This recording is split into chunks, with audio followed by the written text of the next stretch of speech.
powers of international organization, the organs of United Nations, state regionalisms and non-state regionalisms, and all of this popping in your screen. This is what we are going to learn from Lesson 4 and 5. Hello my dear learners, I am your wacky classmate Eunice A. Onisito, and I will be your companion for today's learning. And without further ado, let's move on to our topic. First up, the powers of international organizations.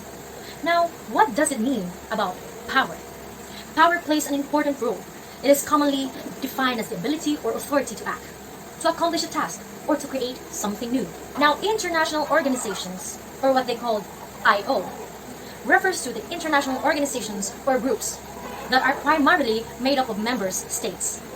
For example, United Nations and World Health Organizations. International relations scholars Michael N. Burnett and Martha Finmore, they listed three following powers of IO. First up, the power of classification.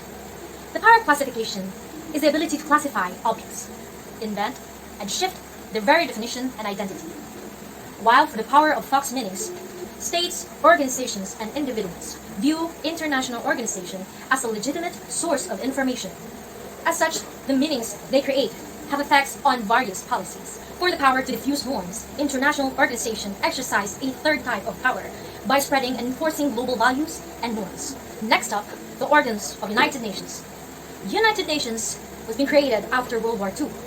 The United Nations is an intergovernmental organization tasked with maintaining international peace and security, developing friendly relationship among nations, achieving international cooperation, and being a center of harmonizing the actions of nations. For the organs of United Nations, there are four organs. For the General Assembly, or G, it is the main deliberative organ of the United Nations, comprised of all member states, currently at 193. Second, the Security Council, or SC.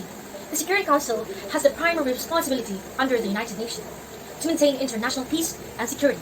They determine threats to peace or acts of aggression and resolve it through peaceful and forceful means. The third one is the Economic and Social Council, or ECOSOC. It is the United Nations principal body for coordinating policy review, policy dialogue, and recommendation on social and environmental issues, as well as implementations of internationally agreed development goals. For the fourth one, the International Court of Justice, or ICJ. It is the United Nations main judicial organ. Its task is to settle legal disputes only between nations and not between individuals.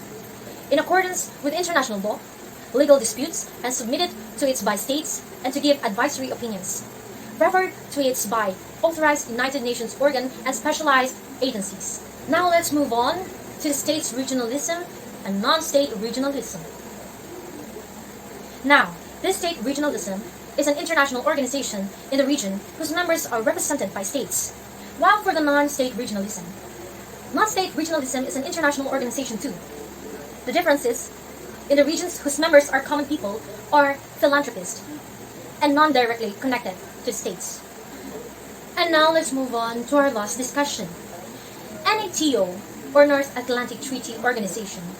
During Cold War, on March 4, 1947, Treaty of Dunkirk was signed by France and UK as Treaty of Alliance and Mutual Assistance. By 1948, this alliance was expanded to include Benelux countries, the form of the Western Union referred to as Brussels Treaty Organizations.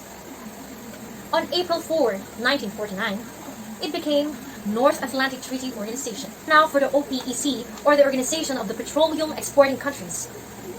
OPEC is a group consisting of 14 of the world's major oil exporting nations.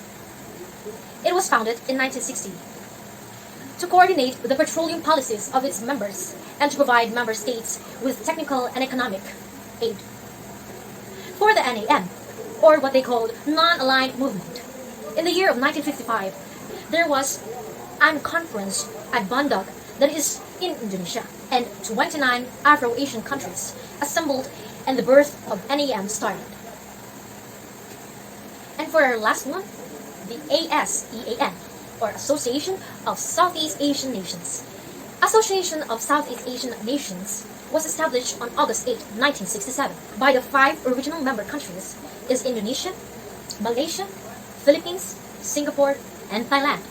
to promote political and economic cooperation and regional stability.